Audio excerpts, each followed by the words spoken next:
Welcome to the Living Room Disciple podcast, where discipleship finds a home. Today, we're talking about gun policy in the United States of America. We're seeking to give some historical context, maybe some theological framework. We're asking the question, how does our policy on guns form us? What are the postures of our heart? Are we seeking safety above all else? Are we dealing with fear? What are the idols that we're seeking to cast from our heart? And what does wisdom look like? Join us for our conversation today.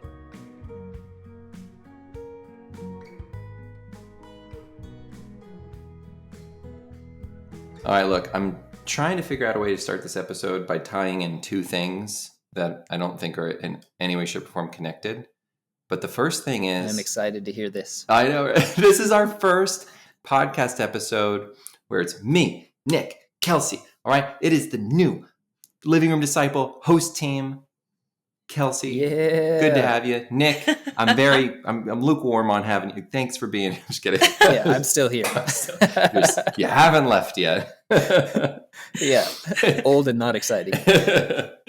I was so afraid I'd scared him away. Yeah, right. Two episodes before we got to bring us all together. But time to transition, and we're settling into the new normal. But the second thing I'm trying to figure out how to tie into is we are going to talk for the first time on the Living Room Disciple podcast. We're going to talk about gun policy, and I have no idea how to connect the three of us together and guns. But you probably shouldn't. You probably should. So we are continuing our series where we are wrestling with how we are formed by the political views we have, not the views themselves, but how we came to and why we have those views. And so my little shtick for this whole series really is, I think the Lord cares more about why we voted than exactly how we voted. And I don't think that means the Lord's indifferent on policy. I just think that he's more concerned with our heart posture. And so we've talked about a few different things already. Economic policy. We've talked through the difficult conversation of abortion. Shout out to Kelsey and the wisdom you brought to that conversation. But now a different type of conversation, but I think still needing a lot of wisdom. And so, Nick, I'm grateful to have you here to tackle it all by yourself. And that's gun policy, which for some of our international listeners, we're so excited that you're here. This might be a weird conversation because America is one of the only industrialized nations on earth that has fairly loose, in comparison to the rest of the world, laws around guns. So this is not a conversation that is necessarily had globally, but it is a big conversation here in the United States. Okay, so I guess let's go ahead and get started with a bit of framing. So when you all hear about gun policy, voting, what comes to your mind? Yeah, so I think it might be helpful to start, and I'm by no means an expert on gun policy, but so jump in wherever, correct me, add on. But just thinking in terms of the generous takes on both sides of the argument. When you hear from people who are very pro-gun, who argue for the Second Amendment, it's often put in terms of self-defense or potentially hunting to provide food for people. There are lots of good ways that they will argue that guns are helpful to society. On the other hand, the anti-gun policies are often advocated for in terms of almost a pro-life policy, not with abortion, but in terms of guns are obviously deadly and therefore that we should have less of them because that will bring less death. And the other side would then say, but people with guns is what stops bad people from guns, so it just kind of is this cyclical conversation. And I think it's important to start, as I think you guys have done a great job the last couple of weeks. I think it's important to start realizing that both sides are coming at it with good reasoning. There's not one stupid evil side and one really smart and generous and gracious side. Both sides have their good reasons. And so I think that's a really helpful place to start. So we're not demonizing anybody as we have this conversation. But how does that hit you guys? What do you guys think? I'm struck by the very beginning portion of just how gun policy blossomed from provision in the Constitution. Mm-hmm. I mean, I can't help but begin with that question of what was going on in our founders' minds Mm-hmm. when this was a provision that was written Mm-hmm. into our founding documents. And maybe that's one of the places where I tend to start a lot, is just in those questions. What was going on? What was the intention of their hearts? Yeah. How then does that help me with my own posture to consider what their wisdom was, what their experience was, Mm-hmm. that caused them to make that, not, the 14th Amendment, Yeah. no, The it was the second. second. Yeah, this is, way up there in the top priorities of our founding fathers. So that makes me pause right from the beginning. Yeah, I think, Kelsey, you raise a really good point. And I actually think that the conversation for me, as I think about it spiritually, y'all are going to have to track with me on this for a moment. When I think about the conversation spiritually and how we're formed by our beliefs, one thing that does stick out to me is the conversation often hinges in the United States on the Amendment Constitution, which, just very, very briefly, the Constitution of the United States is established. Inside the Constitution, there's created an ability to begin creating amendments, because the assumption was that the Constitution was not going to be perfect first time, right? And so they began amending it. And so amendments are essentially additions or subtractions or modifications of the constitutional work. And they have to go through a very extensive process to get approved. And most of the amendments we have are approved very early on in the history of our nation. And the second is one. And so the idea tends to be that this is what the Constitution, and for the record, this makes sense to me. I don't want to say this in a way that it's bad. I'm just saying, like, it makes sense to me that someone would say, like, the ownership of firearms is a protected right inside of the government that I live in. And so that should be something that should be honored. And I think there's some truth to that, in the sense that we want the government to honor our word. I think where I want to highlight as a really important spiritual element of this conversation is what can end up happening, I think, and this is true for other conversations, but I think it really comes out in the conversation around guns, is Christians can by accident begin to deify the founding fathers of our nation, and our nation's documents. And I think that's really difficult. I think this is a heart condition. This is one of those things that, like, somebody has to deal with between them and the Lord. And so I think it would be inappropriate for me to, like, throw accusations to this person or that person. But I think when we're talking about how are we spiritually formed, if we are spiritually formed to believe that there is an infallibility to a government's documents that lies outside of the word of the Lord, then we are inherently opening ourselves up to other types of, and I really say this word intentionally, but I want the two of you to check me. I think it's heresy. Like, I think to begin to think that an extra biblical document can be infallible is biblically heretical. Would you all agree with that? Like, am I off base? Tell me what your thoughts are, because I'm walking a thin line here, and I know that. I'm not saying that someone who supports the right to own firearms is a heretic. I want to be clear. But to believe in the infallibility of the Constitution or the founders or that kind of thing. What are our thoughts on that? Yeah, no, I mean, I agree that we cannot treat any document outside of inspired scripture as a document without errors, infallible, which is why I tend to start with a question. Mm-hmm. I'm going to examine. I'm going to be like, Mm-hmm. what was the intention of their hearts? Yeah. What were they trying to provide for in this? And I would go further to say, anytime, and I think you were already there, so I'm not sure if I'm going further or reiterating, that when we start to raise our rights Mm-hmm. that were Mm-hmm. provided for in these documents, when we raise our rights to this level of that I'm entitled to XYZ, that this is the way life is supposed to be. And by golly, I'm going to stick to my guns about it. Yeah. Like, we are misplacing where the calling as human beings is if we think it's about my rights rather than there's a space that's been created for me to care for others. And that this document has less to do with what it gives me to as my benefits as it does to create a space for me to try to care for others and for a community to flourish. And so we've talked about that, not so much the individual, but the community, the corporate nature, individual within community. I think this is where the doctrine of the Imago Dei comes in really, really crucially.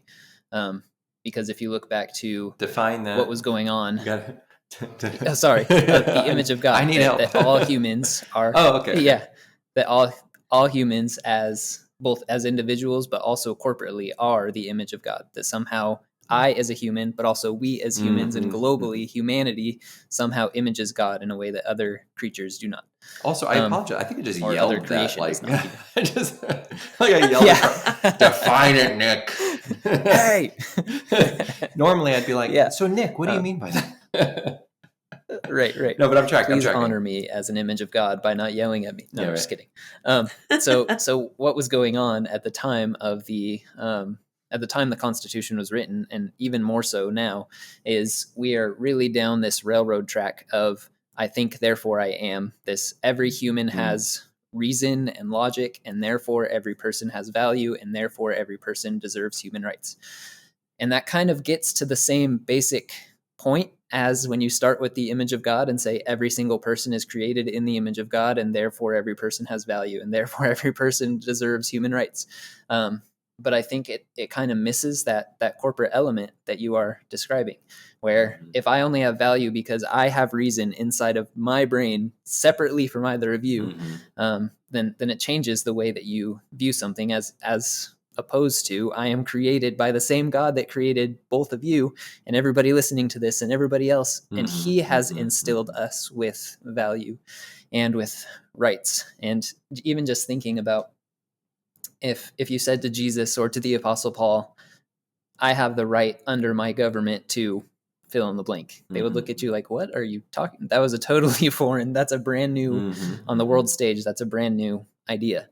And so I think we should take it with some humility, because it does fit in a lot of ways with the image of God, and has been even influenced by Christianity and by the influence of the Christian movement around the world, and even by the Spirit around the world. But at the same time, it has some very secular roots as well that can take us to a very individualistic place where we are not so worried about the community. We're not so worried about one another, but we're very focused on what y'all have been talking about for the last couple episodes. What is good for me as opposed to what is good for us.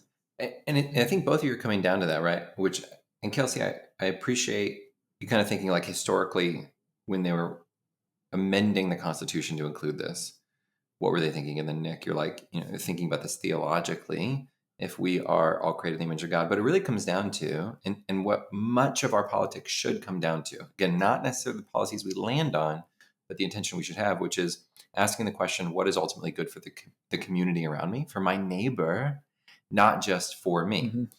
And I think that the reason I like us to keep asking that, and I appreciate, because again, when the founding fathers, Kelsey, correct me if I'm wrong, correct me if I am wrong. Wow, I know how to speak. I've been doing it for 3 decades. Anyways, the founding fathers were creating a communal protection plan. That's, it was the ownership of firearms for the formation of militias. Militias are not vigilantes, they're militias.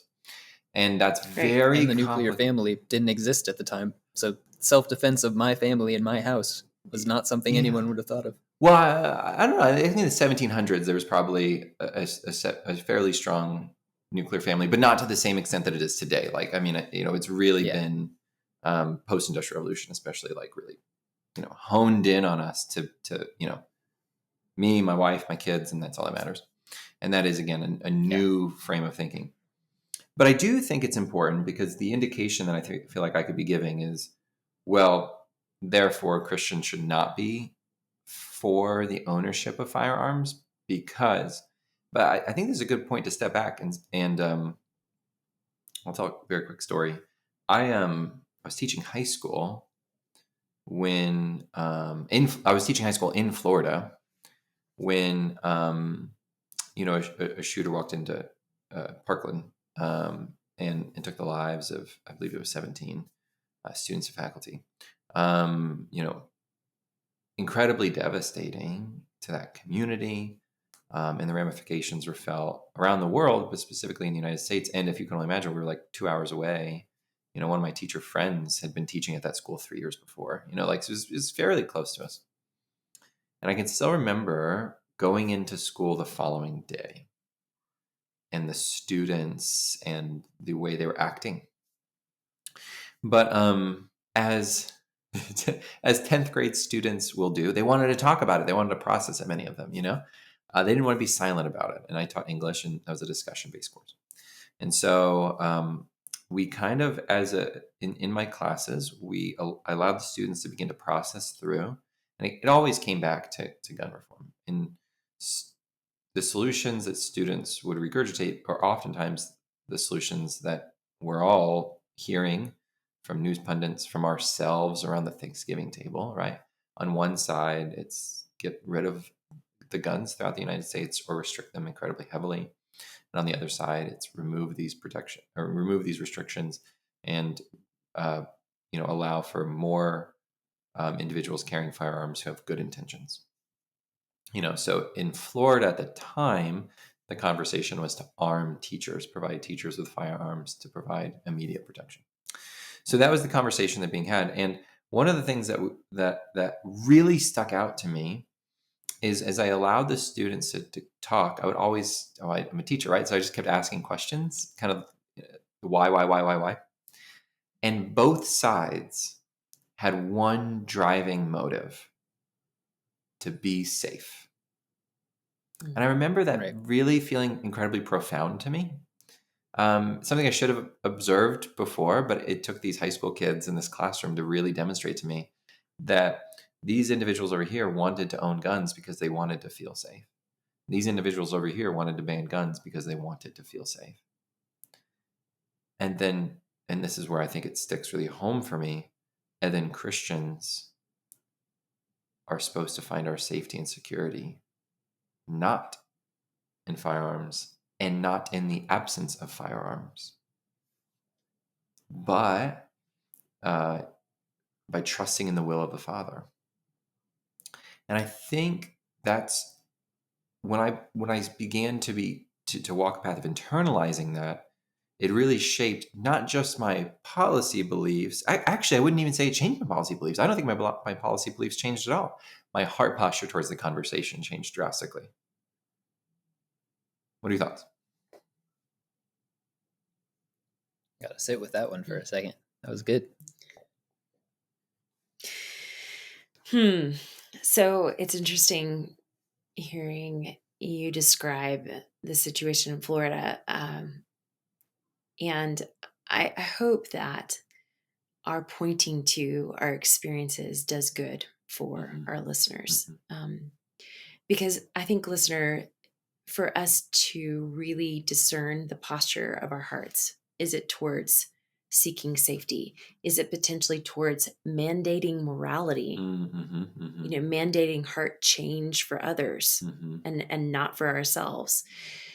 That often that comes from a very profound emotional response to something that came a lot closer than we ever expected it to. I was in college in Colorado when Columbine happened, and many of my college friends had younger siblings that were in the school when that tragic event unfolded.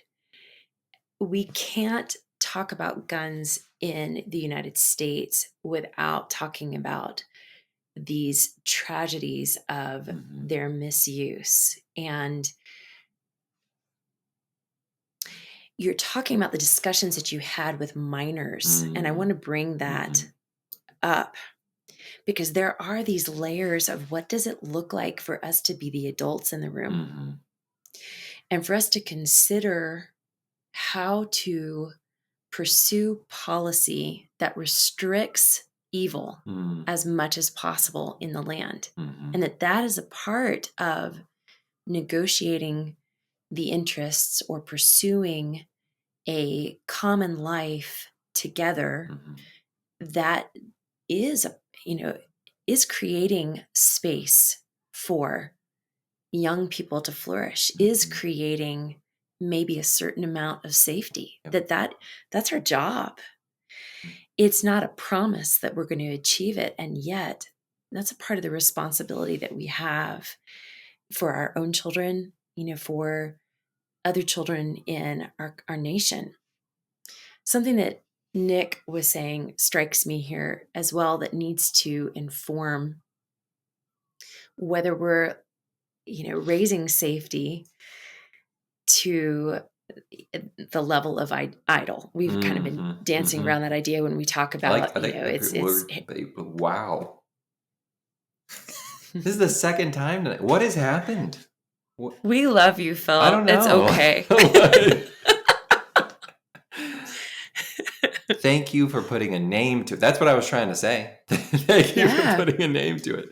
That's the idolatry of safety is oftentimes the core of the gun conversation. It is. And yet, we have to splinter off that idea, shave off this difference between, the hunger for a 10th grader, a 10-year-old, to be safe in their schools. And what does that mean for those of us who are the, responsible citizens in a republic, the ones who are seeking to pursue the interests of the whole and to create an environment for human flourishing in our nation. And I was tying it to something that Nick was saying about, this whole I think, therefore I am, where we start making ourselves the authority, the one that gives ourselves the value, right? Instead of recognizing that we are under authority and that we also express authority.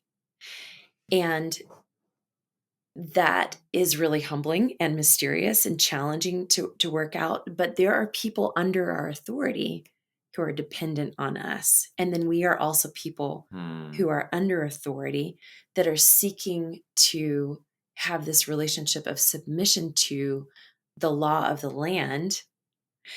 And I'm bringing that up because of this idea that was inherent in these amendments, this specific amendment that had to do with, potentially casting off oppressive authority.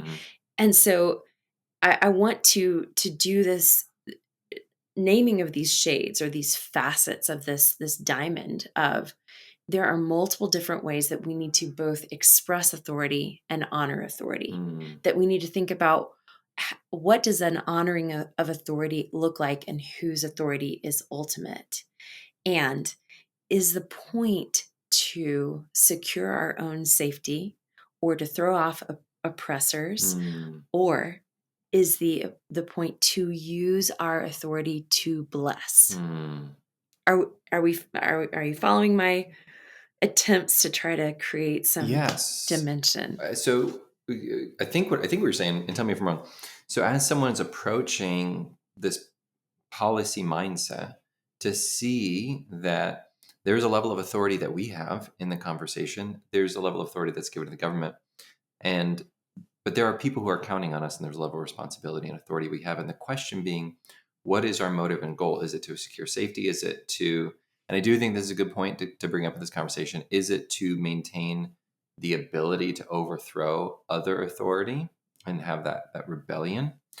Or is it to find a way to be a blessing and bring blessing?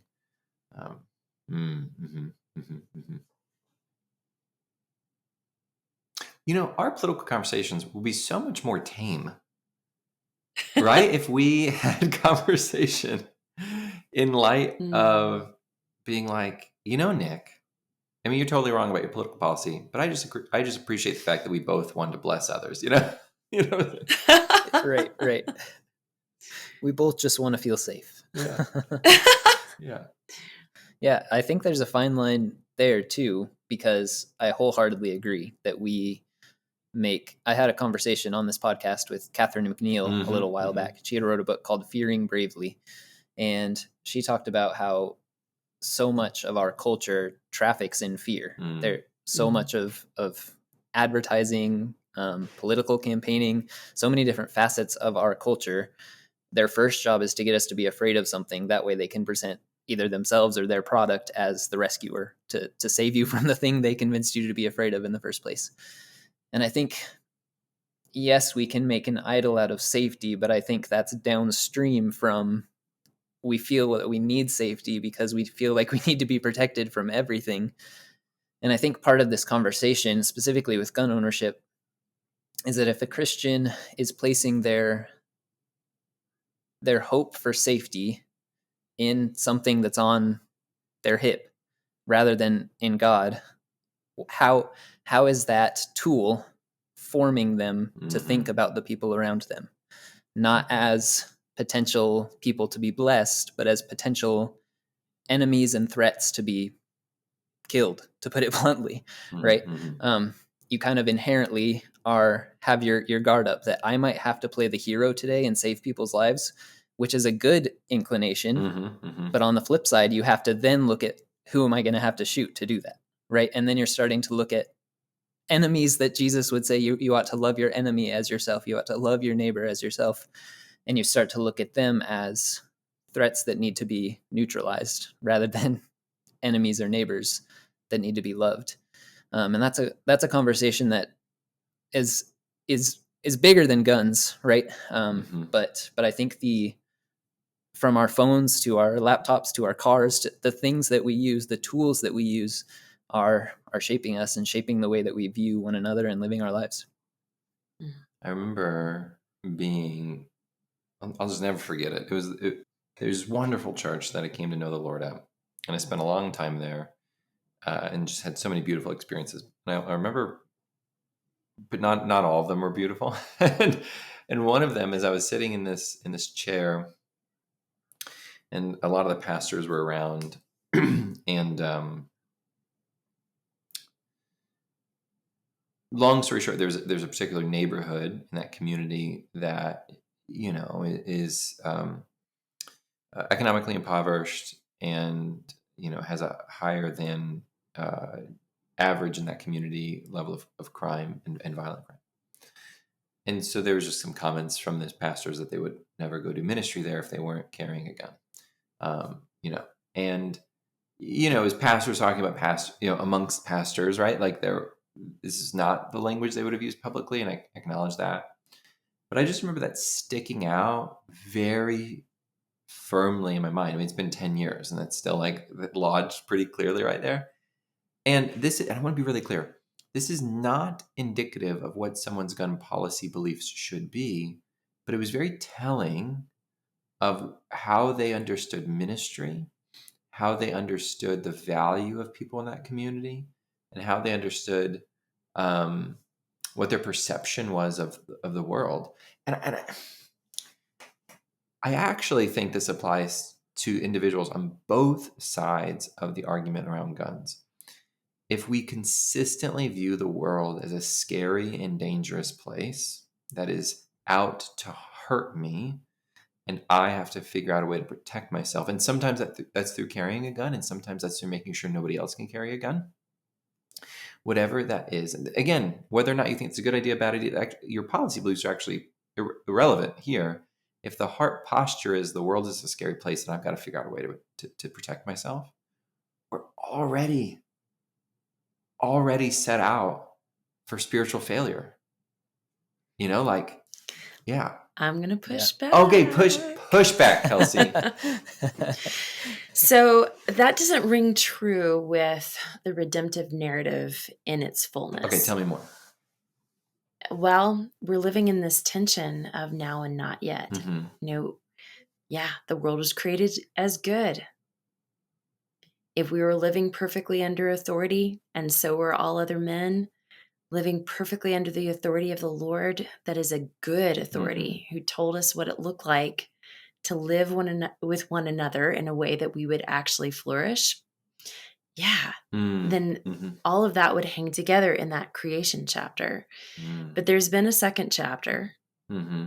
that one in which the curse has now extended to the end of the earth.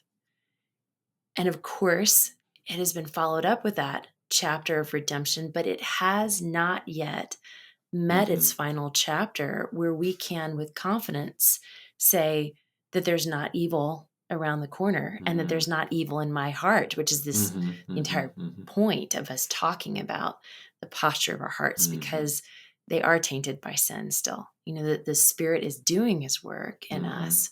Praise his name. And our postures are being perfected in him daily, Yeah.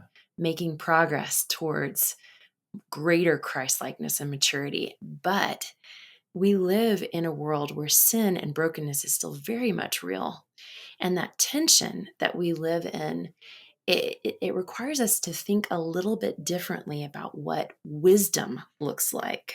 Not Mm-hmm. maybe not fear. Mm-hmm. And I Mm-hmm. appreciate us critiquing that posture of fear, but maybe wisdom that goes, there are still people out to do harm. And as Mm-hmm. parents, each of us, we are not going to live in this way that we're like, oh, child, you can go run in the street. You're going to be safe. Mm-hmm. Mm-hmm. I'm not Mm-hmm. afraid for Yeah. your safety. We're going to teach our children the wisdom of reckless drivers out in the street. We're going to teach them to watch out for the brokenness, Mm-hmm. and to, we're definitely teaching them, do not fear. Mm-hmm.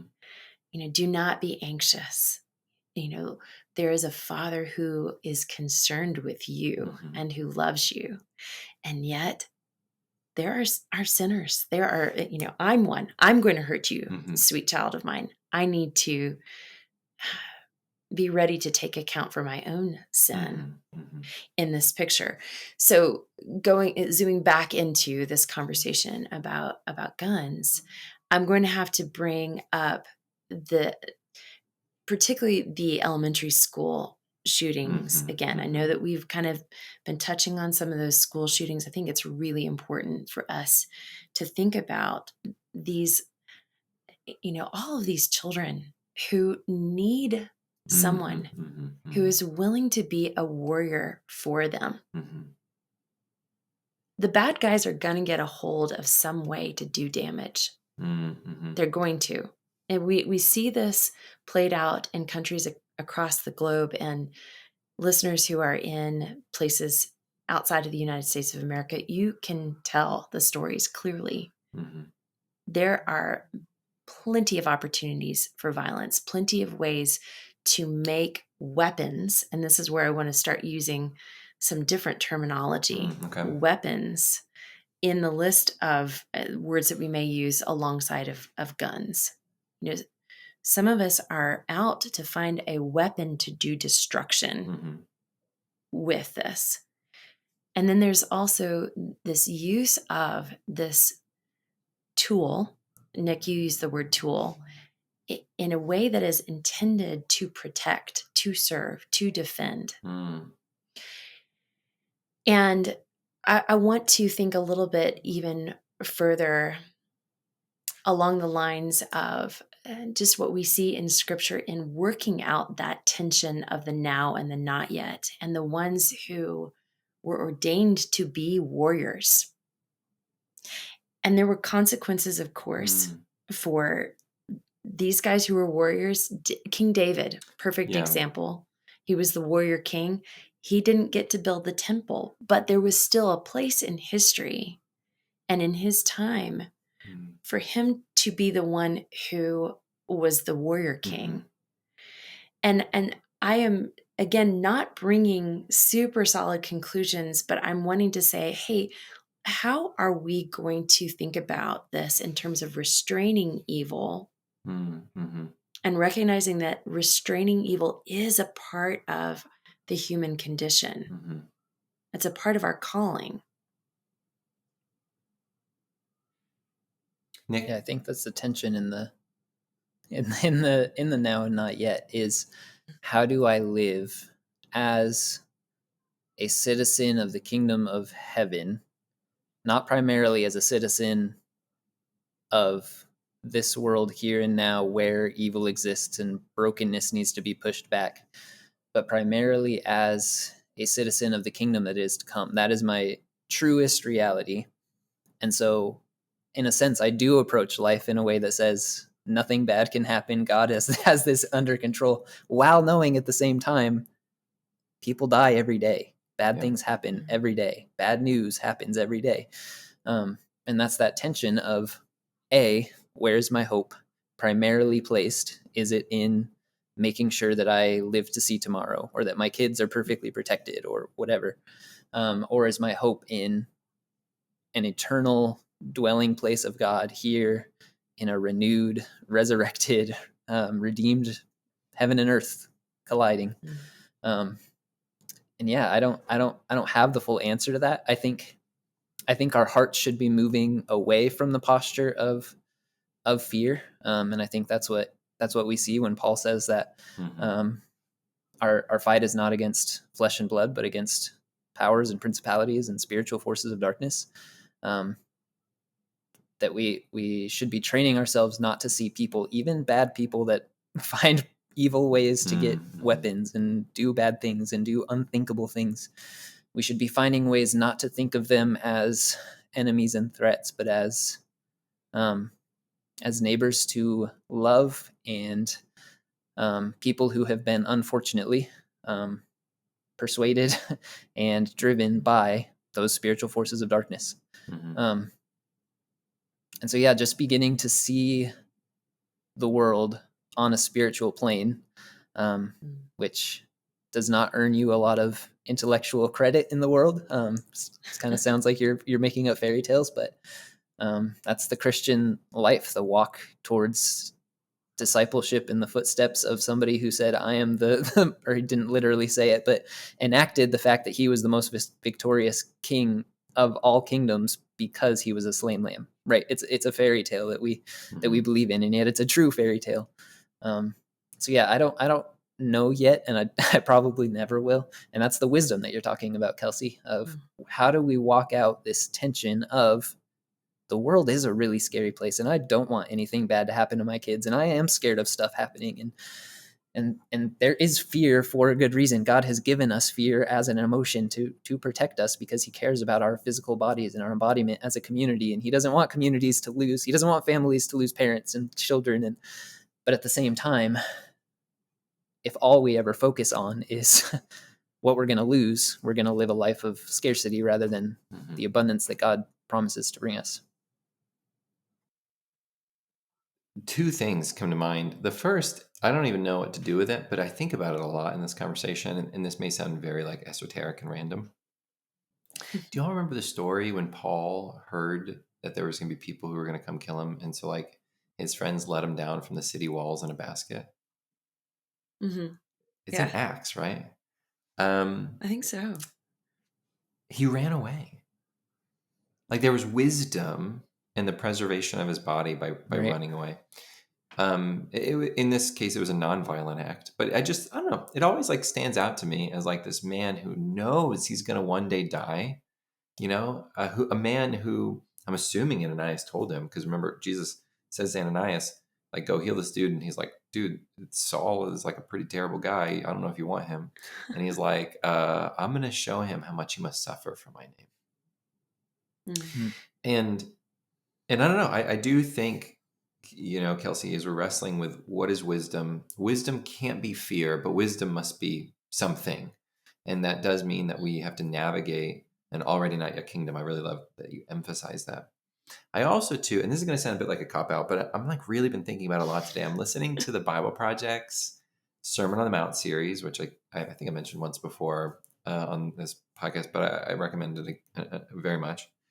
And they're wrestling at the particular one I was listening to today, where they were wrestling through wealth.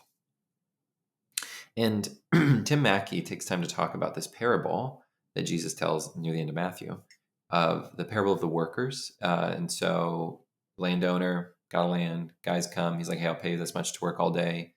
A few hours later, hey, I'll pay you the same amount to come work for half a day.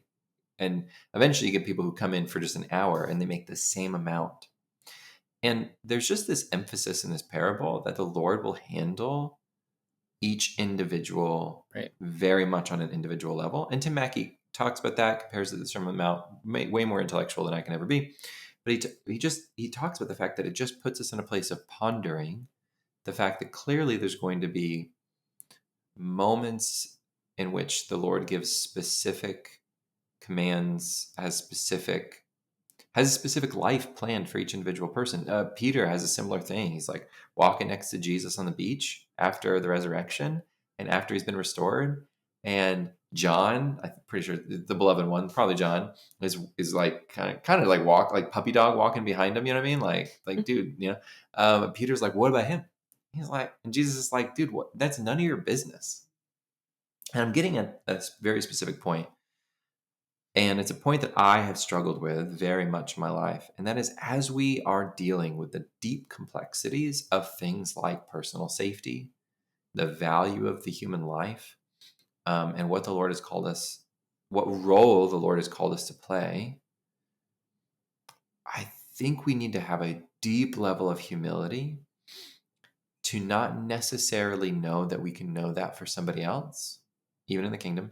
And there's something Tim Mackey said that I thought was really interesting. I'm going to butcher it a little bit as I put it into Phil's words, but it was kind of like there needs to be an emphasis on listening to and understanding what the Lord has for you, and a bit of a nervousness when you are not hearing from the Lord. You know what I mean? So there's like a personal reflection. I think there's a lot of people who are listening to this podcast who have a stance on guns and have never gone to prayer to ask the Lord if this is the stance they should have on guns.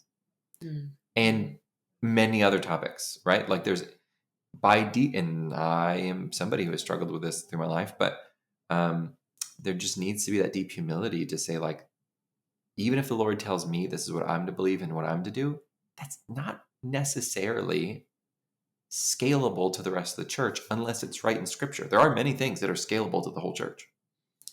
But, you know, Jesus hung out with some rich people and didn't ask him to give up everything. Then one rich guy comes along and is like, what do I need to do? And he's like, well, just sell everything. And why does he say that to him? Why does he? And Zacchaeus is only going to sell like half his junk. And salvation comes to that home. Right? Like there's something there that only Jesus can see. And there needs to be humility, I think, to know that we can't see it. That's so good. And your whole description of each of these different places, you know, from Jesus dealing tenderly and challengingly with Peter about his story, and listening to you remind us that, you know, both Paul and Peter had their different moments of being set free, or, you know, Peter staying in chains so that the jailer wouldn't be punished, and Jesus walking towards the cross and knowing when his timing was, because he had his ear to what the Father's will was for him. And, you know, some of those times they did pursue safety, and some of those times they were propelled towards their deaths. And those were unique to each of them, just as our stories, like you're saying, are unique. And we need to be moving into deeper intimacy with the Father to discern, you know, should I stay or should I go now?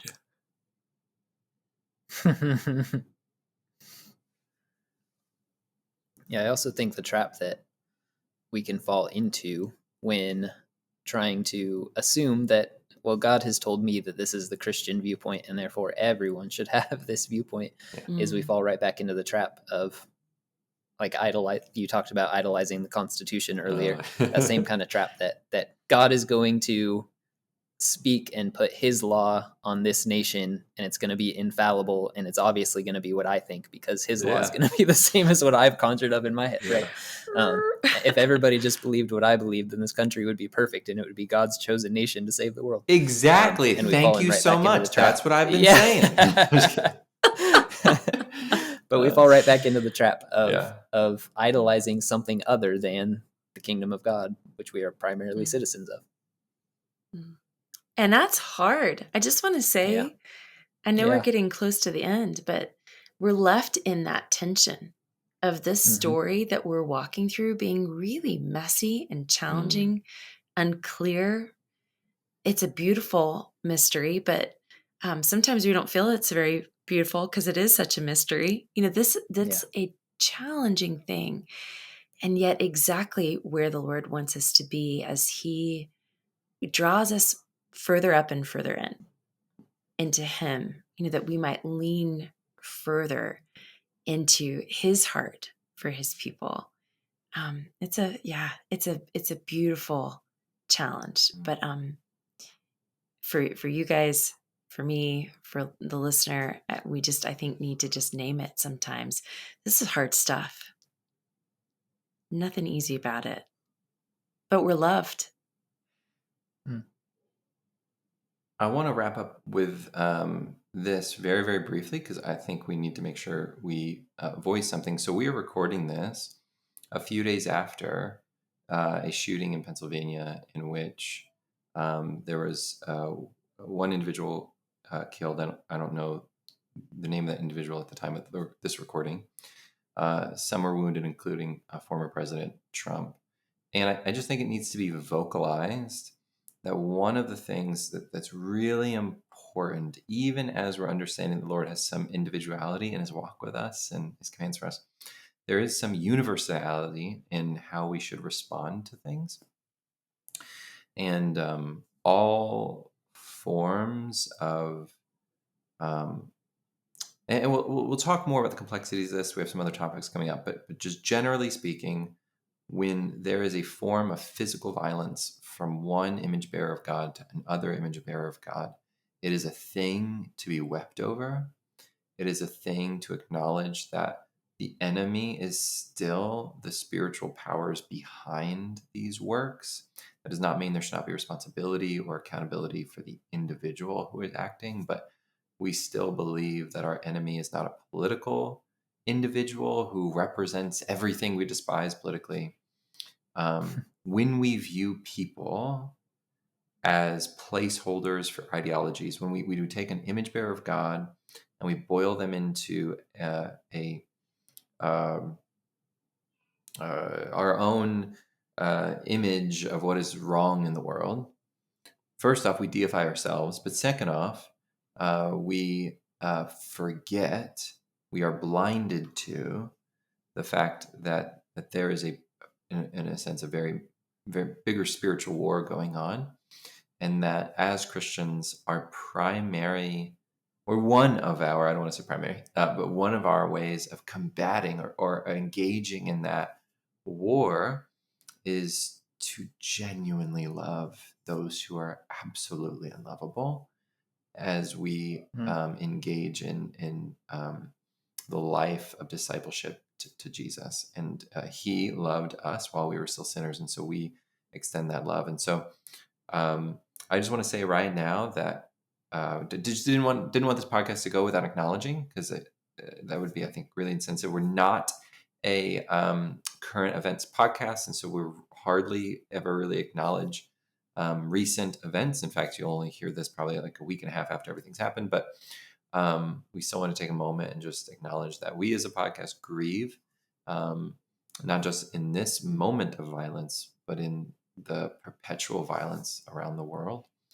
And we pray with the author of the Revelation, oh, Jesus, just come. Come, Jesus, come. Well, thank you for joining us for this episode of the Living Room Disciple podcast. We realize that this is a heavier episode than usual, and that there is a lot of tension, a lot of wrestling that has to be done. And yet God is with us in the struggle. He is with us in the tension. And so rest in the fact that God is with us, not because we have the right answers, but because we are loved. We are so grateful that you've joined us for this episode today. As always, you can support our work on Patreon by visiting livingroomdisciple.com. I want to thank Micah Pop for producing the episode, Eric Church for getting it out to you, and Daniel Ramirez for composing the music for this episode of the Living Room Disciple Podcast, where discipleship finds a home.